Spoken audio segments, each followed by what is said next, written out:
sviđa mi se taj koncept da je to jedno veliko druženje, a i humanitarna nota i da možemo ipak u biti pomoći onima kojima je to najviše treba, jer često su i baš ti ljudi ostaju negdje zanemareni i zaboravljeni, pa možda evo ovakvim nekakvim lijepom gestom uspijemo im pomoći u njihovim terapijama i u onom što im u biti najviše treba.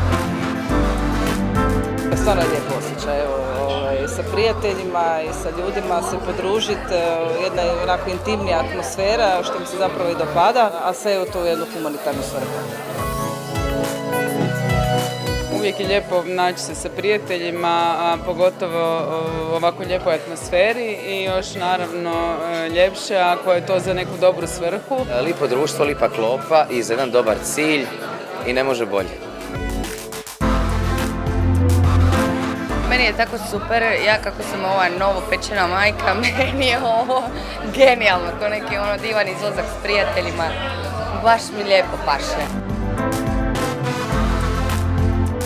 Baš je ugodno, fino smo jeli, opuštena atmosfera i drago nam je da smo tu zbog plemenitog razloga. Jedan dio društva znamo, jedan ne, ali ne osjeti se, baš je nekako intimna atmosfera, jedan jako lijep povod prije svega.